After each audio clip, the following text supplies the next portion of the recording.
Yeah, and we are live. Curtis Christopherson, welcome back, my friend. How you been? Yeah, great, man. Yeah, thanks for having me. Yeah, it's a pleasure. I've got to know you pretty well over the past year or two, and really, I think it all started when we recorded the last podcast, which I was looking back was November of 2021, and some things have changed, man. Things are a little Yeah, bit different than industry, many. self, everything. Yeah. Yeah. So a little bit about you, and people can easily search you up. I mean, you have your website, curtischristopherson.com, which we'll probably bring up a couple times here. But you're the CEO and founder of Workout. You are the CEO and founder of Innovative Fitness, which is a high-end personal training studio brand across mostly Canada, but maybe you got plans for the States. You can, I'll let you talk about that. And now you're launching some really cool, I guess, just content for entrepreneurs. I mean, you've been doing this for over 20 years in this industry, right? And you have a lot to offer. I'm sure you've uh, stubbed your toe a couple times along the entrepreneurial journey, and you've learned some things, and you've also had a lot of success too. So it's always fascinating to talk to people like you and just get an open, honest reflection on what it takes to be successful. And I think one of the things I was reading about recently is like you're talking about scaling up your business. You're like, scaling sucks, right? Like, Yeah. Oh, yeah. and we can get into that, but that's so honest, right? Yeah, kind of, it's really freaking hard, right? Yeah. Anyway, let's start with this, Curtis, if you don't mind. Just since November of 2021, a lot has happened with Workout. You've changed and pivoted a few times. Got a really cool product out there right now. So maybe we can start with that. Like, what's the last 2 years been like for you, and what's changed? Yeah. I mean, besides lots, as anybody in the fitness industry would know, I mean, it's been like a yo-yo. You look at 2019 when brick and mortar was thriving and digital was, kind of making headway, but nowhere near like it was in 2020. It didn't, it helped the fact that the capital markets, were healthy and strong and money was cheap and digital took off thanks to, leaders like Peloton. And, maybe I can give a little backstory. So Sure. been in the health and fitness and the personal training space for the last 20 years. And prior to the pandemic, we were developing our own internal software for our physical locations. And then when the pandemic hit, we utilized and leveraged our own software solution, bolted a virtual training solution onto it, and deployed 200 employee trainers to deliver high-end virtual training services, globally. And that opened up the door and the opportunity to really lend a hand to the industry, and we opened up our tool and our platform for the industry, and we had about 1,700, so close to 2,000 fitness professionals utilize our solution to deliver the virtual training services as if they were delivering in-person training. And that's how Workout was born originally. It was a fast track go to market out of necessity, and thought that we could scale a synchronous virtual training service through video. And a lot of things have changed, like you said. It's 2.5 years later, and I'd love to take you on the journey of what that looked like, if you're good with that. Yeah, let's do it, man. And I'm curious too. Maybe you'll weave this into the conversation here. The storyline is like, I think a lot of people are curious about virtual training. Like, what happened? Did it just fall? Did it fall off a cliff? Are there still people doing it? Like, is it mixed? Is it still in the play, or has everything gone back to like in person? So yeah, I'd be curious about that. But please give us the whole enchilada. Yeah. So, to pick up where I left off, I mean, we deployed our software and we leveraged our internal staff to start delivering virtual training services, and that's synchronous virtual training services, so live, not on demand. Hmm. And as we were scaling and we opened up our solution for the rest of the industry, what we realized is that we had 1,700 or 1,800 trainers globally, everything from, across North America to the UK to Australia to down in Costa Rica, as an example. And what was happening is that we were scaling this business, and we own the end customer. We were using contractors to deliver a service, and all of a sudden, we were getting complaints around, their trainer not showing up, or the Wi-Fi not being connected. And we also knew at the same time that there was going to be COVID. There was going to be a post-COVID world, and virtual training might not be as adopted as it was under the necessity. And so we were evaluating everything. Like, is this scalable? Can we control an experience in the virtual world, especially a synchronous service? And so we started, then transitioning the model into, instead of us owning the customer, the trainer would. And so we turned it into a SaaS product. And part of that transition went from turning the virtual training service into a SaaS product. So we license our software, our virtual training software for those trainers, and then they controlled and managed their own customers. But then we also knew that there was going to be a time where virtual training was not going to be as prominent as it was in 2020 and 2021. And so we wanted to build scheduling and billing tools, invoicing tools, and a really end-to-end business solution, which we called WRKOUT Essentials. And we did that in a fairly short period of time. We knew it was a little bit competitive in terms of the solutions that were in the market. But we also knew that we could differentiate a little bit. And one of the biggest differentiators was we were publishing our profiles, the trainer profiles, on a .com, so that consumers could find, search, and explore different health professionals around the world. And whether they want to work with them virtually or in person, we created a database and a community where, just like Airbnb, you could get introduced to a health expert, whether you lived in LA or New York, or you wanted a virtual training from someone that had some level of credentials or experience across the world. And that was good. I think we found a little niche. No one really had that populated community. I think FutureCo, as an example, Future.co was one of the ones that had that similar model, but they were asynchronous. So they weren't live, they weren't virtual. And we thought we could do it, quite successfully. And we were generating leads for those users, meaning the trainers. But then something unique happened. Two things, actually. So number one, this is, I think, probably about March of 2022. The markets changed drastically. So it just fell off a cliff, with the likes of Peloton. So digital fitness literally, overnight shifted, let alone the markets changed. Interest rates were going up. And technology, the technology boom, it's, slowed down significantly. But we also, because we had about 1,200 out of the 1,800 profiles published on our workout.com, brands, some of the leading industry brands and products were contacting us, wanting to partner with us. They wanted us to be a distribution channel. We had recognized that we built essentially an affiliate community, but there was no easy way that we could monetize off that. Sending, those brands the names and addresses of all of our users, so they could send products to. We could have done that. There was nothing in it for us other than the fact that we're helping out brands. But what happens if we actually thought about, a recommendation tool? And so, with all the affiliate platforms out there, they're more designed for the brands to manage. So, they're essentially, an affiliate platform where you can manage affiliate codes and your affiliates, but having multiple brands with multiple products, without codes, like there wasn't much out there. So we went to work and said, hey, you know what, maybe our monetization strategy isn't about lead generation through a dual-sided marketplace. What if it's a recommendation tool? And we still have the scheduling, billing, and invoicing. We'd still have the virtual training as a subset, but we would look at an opportunity to partner and help out all these brands. And that's what we did. We said, hey, this is a cool feature opportunity. And we built a recommendation tool. And fast forward, what we've realized is that that's kind of going to be our sweet spot. We've opened up a door that doesn't exist in the market. There's like maybe one quasi competitor or someone that's doing something similar, but not quite the same for an adjacent industry. And what we realized is that even the scheduling, billing, and virtual training solution, let alone the marketplace, we didn't see as much value or opportunity in that. And so, we looked, entrepreneurship is never a straight line. It's like that bird's nest, see that bird's nest, and you want to try and find product market fit. You finally get there. And what happened was that when we launched our recommendation tool, it took off.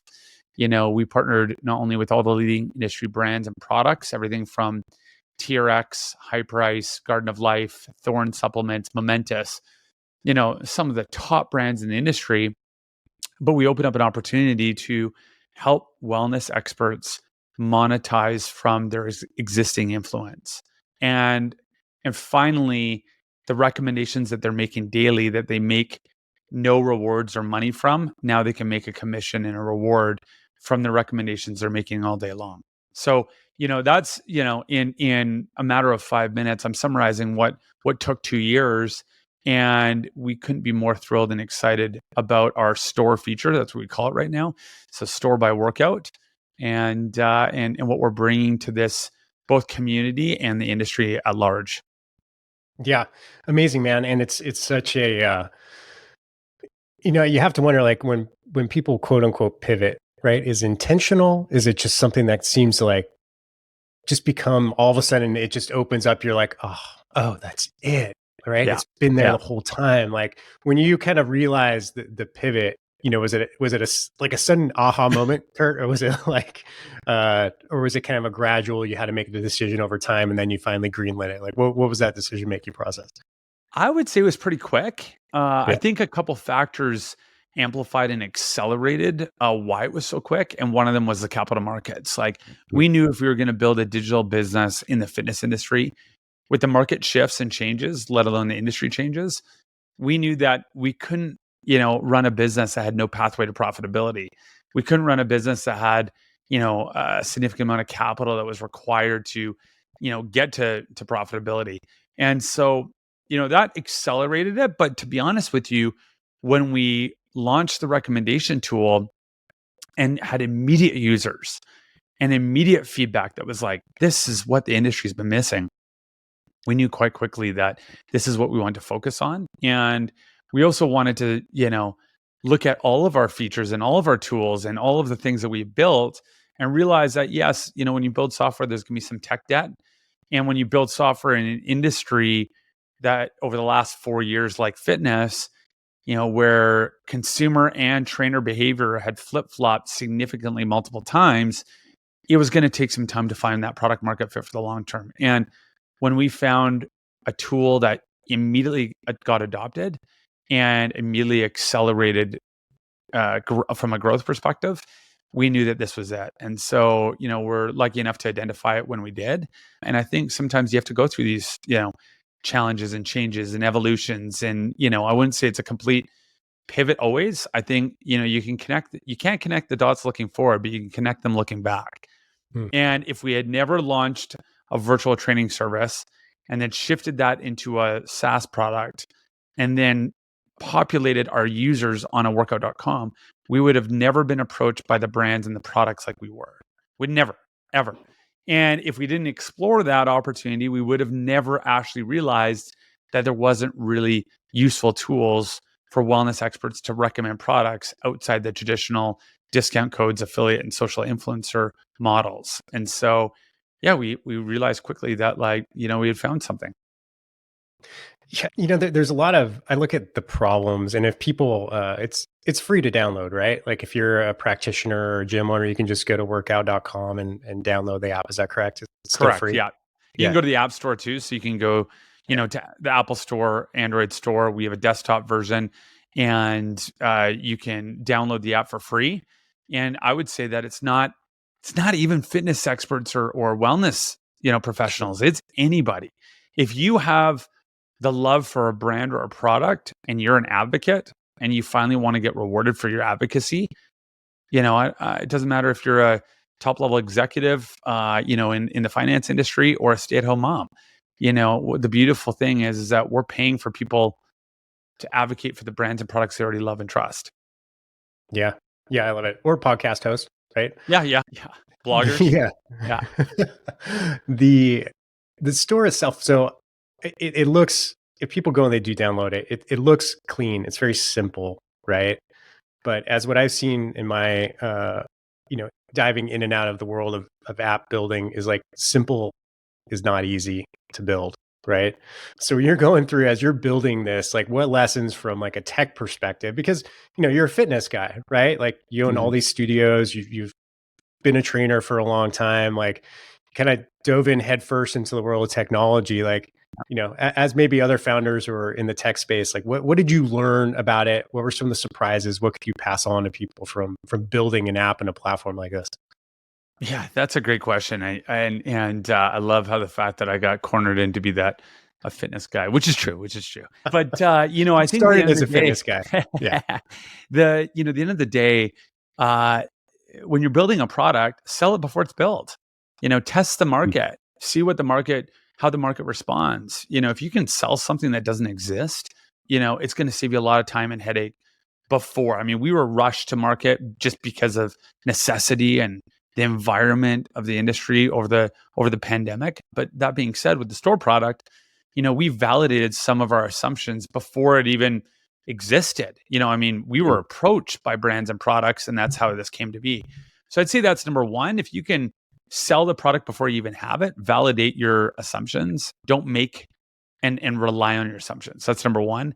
Number two, know that there's going to be a percentage of tech debt. I think if you don't have tech debt when you're building something, it's because you're not moving fast enough. If you want to get scrappy and find product market fit, the reality is that you're going to have to assume that some of the things that you build might not be the right thing. But if you're too conservative and you take too long, you burn capital, you take longer, and you also risk the fact that there's going to be other people out there that are going to beat you to to that product market fit before you. So I think you have to understand that there's going to be a level of tech debt, and if you can minimize it, great. But you also have to realize that, like, if you're not innovating, and being a category creator, you're not going to have all the answers, and you're going to find them pretty quick. And then I think the last one, when you look at it and you launch it, don't launch and think and have an expectation that you're going to launch with 1,000, 10,000, 20,000 users right away. You don't want to do that, to be honest with you. You want to launch with a small cohort. You want to test it. You want to see what the user experience is like, and you want to see how they interact with the product. So don't over-engineer something.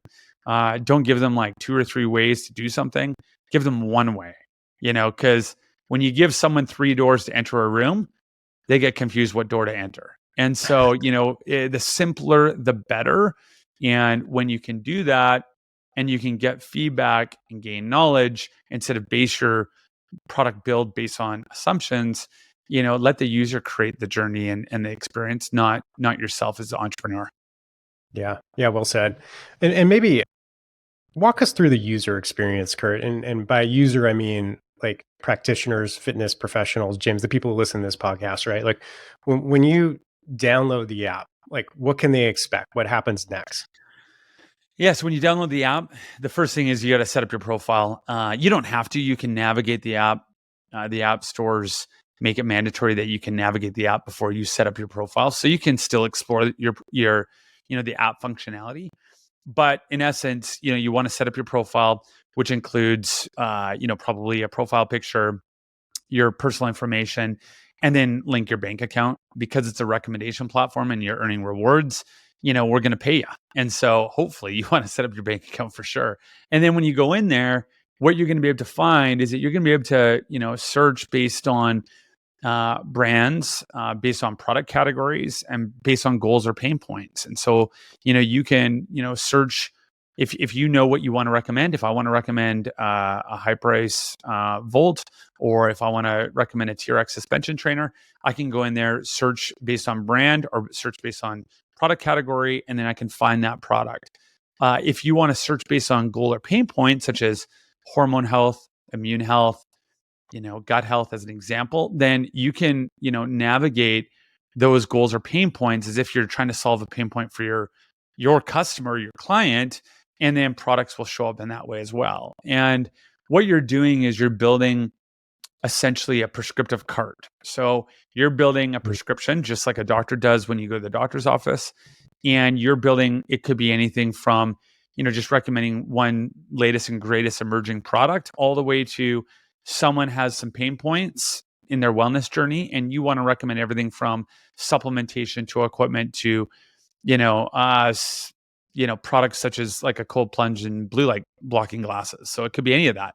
And when you create a recommendation, it could be one product or it could be many, and it could be one brand or it could be many. And then when you build that prescriptive cart, you create a recommendation link, and that recommendation link can be text, emailed, embedded in a blog post or podcast, or even shared on social. And you can make a prescriptive, individualized prescription or note to that person. So just like yourself, Eric, I can say, hey, Eric, these are the products I recommend for your wellness journey. And you're going to receive that in a cart fashion directly from myself, the prescriber. And or, you can do a general bundle, save it as a bundle, like my favorite recovery bundle, and then post this on a newsletter, a blog, on social media, or even a podcast. And so, you can capture that in many ways. And then when the end user clicks on that link, they get a prescriptive recommendation, and they can choose to add all items to cart and pay for it right then and there. Or they can maybe you didn't realize that they already had a product. And so they can remove products from the prescriptive cart that you've built for them. And then they check out, and as soon as they check out, you get notified as a trainer and a wellness expert, and you get compensated for that recommendation. So you make anywhere between 12 to 18% on any products that you recommend. Yeah. And you know it's really cool, man. I love what you guys have built. I was just reflecting on my own day, or like it's not even 12:35 here in Montana, and I've already recommended a tonal unit and a podcasting platform, right? And with I'm not going to make any money off of either one of those, right? And I Yeah. probably could, but the thing is, like, it's just so much time. Like, if I want to go to tonal, right, and I can set up my affiliate deal with them, but gosh, it's going to take like a couple days, right? And this, it's so instant, right? It's like instant gratification. You can just sign up, get everything done, and they can start making recommendations right away. And what I think is interesting for you guys too, and I'm sure this is on your mental roadmap, but is like data, right? You guys are going to get some really interesting data out of this. And one of the things I'm curious, like early on now, you guys are, hitting the market strong, but is there any like indications like what trainers and coaches and practitioners are recommending the most? Like, is there any specific categories that you're seeing? Any interesting aha moments that you're starting to see early on? You know what? It's quite a mix, actually. It's relatively early, but what's unique about this is that we have. It's a good point. We have data on so many levels. Number one, we have information and data on what people are recommending, which is what you're asking. Yep. And I'd say that's a little bit seasonality. There's seasonality trends, in the wintertime, you're going to see people recommend vitamin D more than they recommend it during the summertime. Number one. Sure. You have emerging categories. So emerging categories like, hot and cold therapy, blue light blocking glasses, items that possibly the end user, the client, or the consumer just don't know, which brand, they should be buying, or, validating some of their assumptions, or going to their practitioner or their wellness expert to get an authentic recommendation around something they kind of know a little bit about. So we see a lot of those kind of brands and products. And then I would say that on the supplementation side, we're seeing a lot of brands and products being recommended because that is the brand and products that the wellness expert consumes themselves. Like, Sure. that's the unique thing with supplements. It's like your chances are you're going to recommend the ones that you consume. Whether it's blue light blocking glasses, whether it's hot and cold therapy products like cold plunges, chances are, the wellness expert knows the leading brand. And so they're going to recommend the leading brand, whether they like it or not. And so, there's some unique things that are going on for sure. What's unique about our solution is that we can provide data to the brands. And the data we can provide to the brands include, who are your biggest advocates? Your biggest consumer, possibly, but who are the advocates? Who are validating, your direction, your brand profile, your ingredients in your supplements, whatever it might be? Who are those advocates, and how are they advocating? Number one. Number two, when they make product recommendations, what are the adjacent products that they're recommending that those brands don't have? So every single time, a collagen goes out as a recommendation, is there a vitamin D attached to it? Or every single time, someone's recommending, hot and cold therapy, is there blue light blocking glasses going out with, those recommendations? So we can provide data to brands that they don't have access to, and really showcase some categories that they might be missing, revenue streams from, or, adjacent categories that they might be exploring that they can get validation around. Yeah. Yeah. It's going to be interesting to see the stuff that you guys are getting out of there. I want to give some time too to innovative fitness, right? Meanwhile, right? Yeah. You also Yeah. have how many brick and mortar locations across Canada that you had to guide through the pandemic. Like, yeah, that going on too. So maybe give some Yeah. insights, like what's going on the brick and mortar side, and how is that? Is it complementary to what you guys are doing at Workout? I imagine it is. But yeah, give us some insights on that too. Yeah, I mean, Workout was born it was born out of our brick and mortar, my brick and mortar experience. Been in the Mm, space for longer than 22 years, and built up a brand and a business, not by myself, with obviously strong leadership around me. And we went into COVID with 12 locations. We exited with 13. We didn't permanently shut down one location. We were lucky in that way, and I think it's because of the decisions our team made. And since then, we've put on 3 more locations. We have 16 right now, and soon to be 23. Actually, we signed a nice. contract and a deal with a developer in Toronto. So, from a growth perspective and surviving the pandemic, I think we've done fairly well. The brick and mortar world has not recovered. If you ask anybody, from the largest big box gyms to like chains like Lifetime, all the way to Equinox, all the way to the F45's Orange Series in the boutique world, everybody's still down and they're still recovering. I don't know where the consumer is. It's almost like they just disappeared. But Hmm. I'd say we're probably on average about 85% of where we were pre-pandemic. That's per studio sales, like, same store revenue. Revenue as a whole, we've surpassed where we were in 2019 because we have more locations. And in terms of your question about the synergies between Workout and Innovative, well, Workout or Innovative becomes a test kitchen for Workout. We get to try things, features, products, because the future of Workout, we've built a unique e-com solution. That's what we've built. We've built something that doesn't exist in the marketplace, and we believe that we've put the power of recommendations in the wellness provider's hands. And we are about to turn wellness studios into wellness retailers.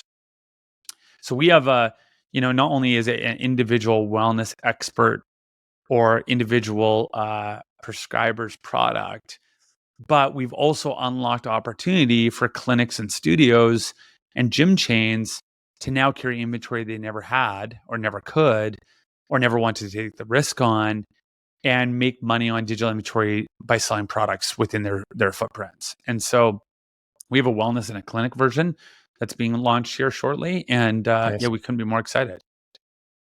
What do you look for as far as the brand partners, right? We mentioned a bunch of names. We mentioned Momentous. I think TRX was in there, Hyper Ice, like a lot of different ones. But what do you look for in a good brand partner? I mean, besides having all of them, right? Which eventually, you'll probably get there, but you have to be selective, right? Time Yeah. resources are limited at this point, as you guys scale. But what do you think in your mind makes a great brand and product partner? Yeah, I mean, our strategy to build our catalog is unique. We have to build it both in the United States, but we have to also build it globally as well. And not all brands in the US ship to countries like Canada. So, Hmm. for us, we have to think about that. Number one, we have to think about the staples, right? What are the products that a majority of the industry is recommending, especially from a supplementation perspective? Because if they go on to the catalog and their favorites aren't there, the likelihood of them returning or utilizing our solution might be adopted less. And so we have to think about that. We also have to think about like the brands themselves. I think that's what you're getting to. How do they show up in the world? Like, what are their values? How do they treat their customers? How do they market? Do they control minimum advertised pricing? So that's really important to us. Like, we want to make sure we are competitive for both our trainers and wellness experts that are recommending the products and obviously the end consumer. The last thing we want is that a wellness expert recommends a product at a certain price point, that consumer gets that expert advice and expert recommendation, and then they realize that they could, buy that product for $10 or $20 cheaper somewhere else. And because that breaks the trust in our platform, but it breaks the trust between the wellness expert and the end consumer. And we can't have that happen. We're here to serve the wellness expert. And the last thing we want is that. So it's really important that we find brands that control their map pricing, that really have can manage that. And then from a fulfillment perspective, we want to make sure that the end consumer has the ideal brand experience. And so that's another unique thing about our brand and products. So we don't fulfill any of the products that are ordered. Basically what we do is we provide a tool for the wellness expert to recommend brands and products. The end consumer then can buy from that wellness expert at, guaranteed low pricing. And so they can't get it cheaper anywhere else because of the brand partners that we partner with. And then it signals to those brands once they order to fulfill the products. So like a drop shipping. And what's great about that is that those brands and products, or the consumer, gets the full brand experience. They don't get an Amazon box that was beat up along the way. They get the full branded experience straight from the brand, and they get that entire experience as if they shopped directly online with that brand. One of the things too, as I reflect back on my gym operator days, is like I used to sell a lot of products, a lot of supplements, FS. Which one was it? I can't remember. The protein powders, really big in the CrossFit world. And then I sold Innovate shoes, right? That was a brand that I loved. Remember that brand? They're still around. I just, I don't know why they lost market share in CrossFit. That's a whole nother story. But man, it was just a pain, right? Like I never had enough inventory, especially on the shoe side. Like I had to pre-buy shoes of various sizes. Yeah. Right? That's was a recipe for nightmare. Disaster. That was a nightmare. Yeah. That was a huge learning lesson. But there's no inventory here, right? Like if I'm a gym owner, I want to adopt the platform and have my trainers use it. For example, like I don't have to worry about which supplements I carry, inventory, managing that inventory, what happens to my surplus inventory. All that stuff seems to be a problem of the past if this is adopted correctly. Yeah, I can't wait to launch this in the wellness studios and the clinics, and we're already seeing it work. In some of our pilots that we have. Think about this. Supplement stores and wellness retailers are they're being challenged right now, and they've been challenged for the last 10 years thanks to e-com and Amazon. And they don't own the foot traffic. They don't own the audience, and they have to work hard to drive people into their four walls. The unique thing about wellness studios and boutique studios like personal training studios, CrossFit studios, any wellness, even clinics, physiotherapy, chiropractic clinics, they own that foot traffic.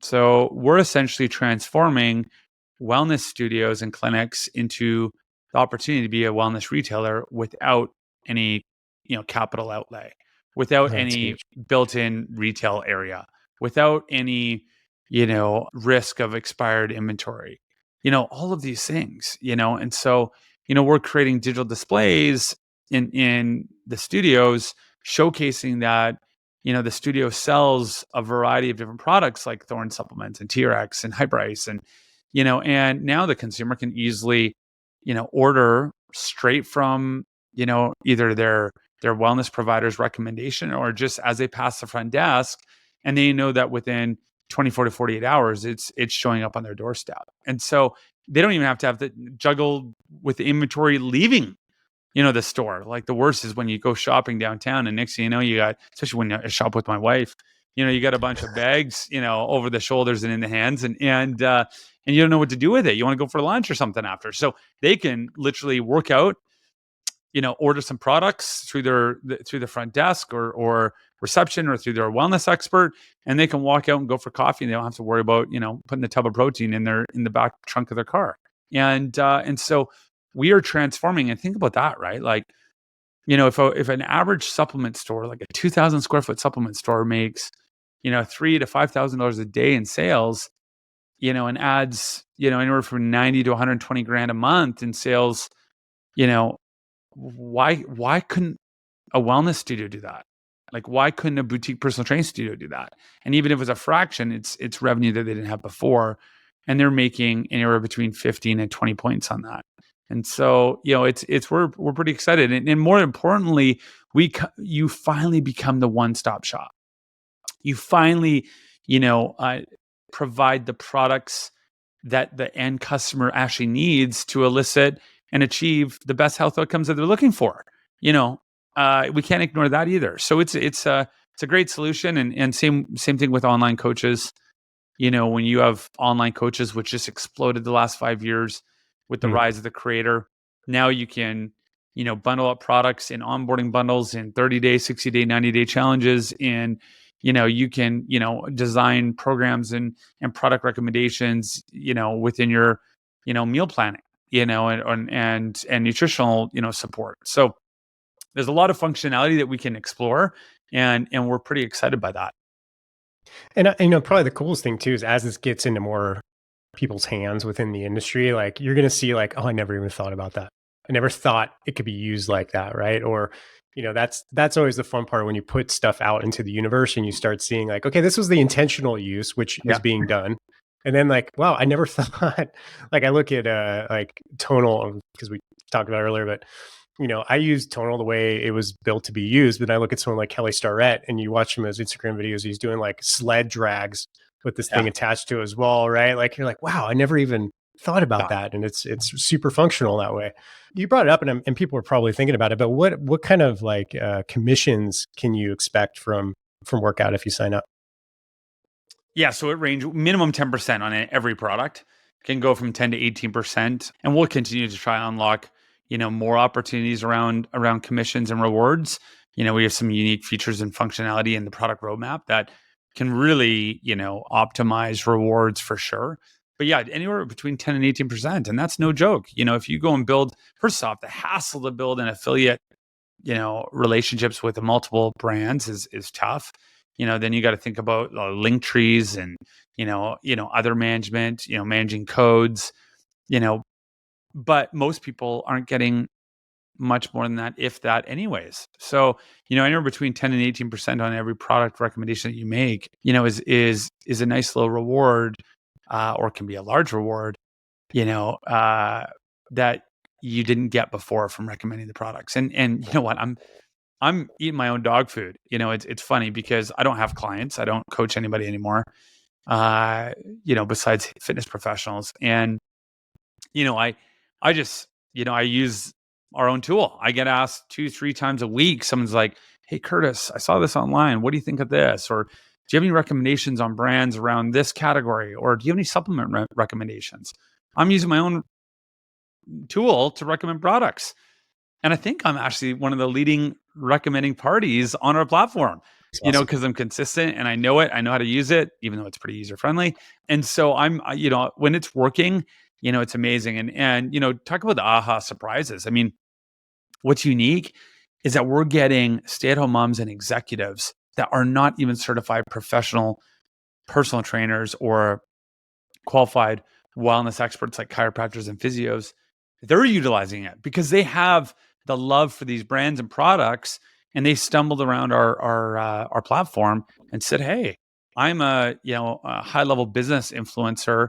I got my podcast. I've written a book. I'm on the speaking circuit, and I lead a healthy lifestyle. And I talk about some of the stuff I do from a mindset perspective. And so now we're getting, large influencers that are not, in the wellness or fitness space per se, utilizing our tool because they don't want to manage, some brand deals. They don't even know where to start. They're not in the wellness, in the wellness field. So yeah, it's pretty exciting from that standpoint. Yeah. Yeah. It reminds me too. I got to get on my app, WRKOUT. I want to build a little longevity package and recommendation for people. It seems to be a topic that comes up on this show all the time. So I'm going to get that done this week, Kurt. You just motivated me to make that happen. Yeah. Awesome. One of the things I want to touch on as we have some time left here is you started kind of a new venture, right? I mean, we did a little micro interview on it recently about healthy ambitions and what that is. And it seems to me like you just felt compelled to get this spun up and, start getting your experience, through content out to people within our industry or just, entrepreneurs in general. So give me a little bit of insights, man. Like what was the impetus? Why did you decide to start this? It's a newsletter. I'm sure it's going to be much more. What's the vision? Give us the goods on that. Yeah. So, I think this just evolved, over time, and I was already doing majority of the work anyways. So as much as it might seem like a new venture, it's about content and it's about helping the industry. So for 20 years, we built a franchise model at Innovative Fitness where we provided system solutions, leadership support, and driving, content and support to help our franchise owners run a successful business. Everything from documented systems to, leadership meetings, all the way to, annual conferences. And so, we spent a lot of time on developing our employees, our teammates, our franchise owners, supporting them, and we've done that naturally over the last 20 years as an obligation, as an employer, or as a franchisor. And then what was happening is that I was getting asked all the time, like a lot of business leaders would contact me and say, "Hey, Curtis, I need your opinion," or, "Hey, I have a friend that owns, 3 gyms. I have a friend that wants to scale his physio clinic," and I would take calls. So, one of my downsides of who I am as a person, I'm probably too nice and I don't say no enough. And so I'd be on calls and people are like, "Oh my God, that was such valuable information. An hour. Can you help coach me?" And I just didn't have the time, capacity, structure, or setup to go do that. And I wasn't ready to do that. And so, then I started populating more content, especially on a platform like LinkedIn. And what I realized is I was writing all these thoughtful, thought-provoking articles, or, tidbits, or, learnings based on my 20 years of experience running a brick and mortar, business, let alone, a tech platform. And, I got private DMs asking me for advice or thoughts or ideas or how I can help them. And I wasn't controlling the content. I was sending it out in the universe, and LinkedIn owned it, or, social platforms owned it. And so I decided, like, instead of devoting all the time and energy to put great content out in the world and not to really control it, why don't we launch a newsletter? And so I launched a newsletter called Healthy Ambitions like 5 years ago. It was actually directed more to the consumer.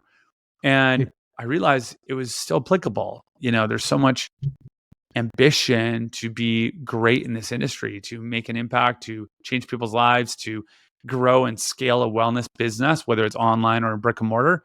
And, people do not know how to do it healthily. They follow their passion and then they run up to a bunch of obstacles. And so my main goal is, how can I actually be a resource, provide insights, learnings, and share some great, meaningful content to people that aspire and have healthy ambitions to grow and scale their wellness business. And so we launched that, and every Thursday a newsletter goes out. There's some meaningful content. We share some of that content on LinkedIn and other social profile platforms. And now we're launching a group coaching and a Slack channel for just industry people in general. So we just launched a Slack channel where, if you're an industry professional, doesn't matter if you're an executive, you work for a brand, or you're a aspiring independent trainer that wants to build their online profile, you can join on the Slack channel and you can just socialize and interact with anybody in the industry that's on the channel. So yeah, I mean, we're just trying to provide resources. I think, it's kind of my zone of genius, to be honest with you. As much as I'm a good operator, man, do I love helping people. And if we can provide solutions and support, not only in the form of a tech platform like WRKOUT, but also through leadership articles and leadership content, and a supportive community, then why wouldn't we do that? And so we're super excited. Yeah, you can find more information out at curtischristopherson.com to find out more about Healthy Ambitions. Yeah. And we'll put that link in the show notes too. And yeah, man, well, I appreciate everything you do. And people, if they haven't figured it out by the title of this, or Kurt's t-shirt, it's WRKOUT as WRKOUT. So it's only got one O in it, or any of the ads that I've run on here. So first of all, man, thank you for coming on the show again. Second of all, from, deep gratitude, thank you for supporting the show, the podcast. It means a lot. Independent podcaster, it's everything helps when you're churning out episodes. So thank you for all that. And yeah, man, it's always great catching up. And yeah, any other place you'd like people to go besides the 2 websites? I realize that, probably people might have troubles finding our WRKOUT app on the App Store. So you search, if you're looking to download the app, you can access on the website, like WRKOUT.com, as Eric mentioned, but search Store by WRKOUT, simple Okay. Store by WRKOUT, and you'll find it, download it, check it out, navigate, set up your account.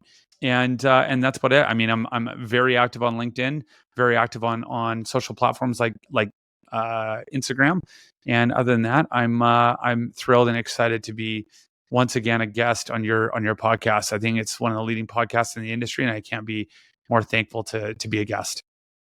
Appreciate it, man. Ladies and gentlemen, Curtis Christopherson. Awesome.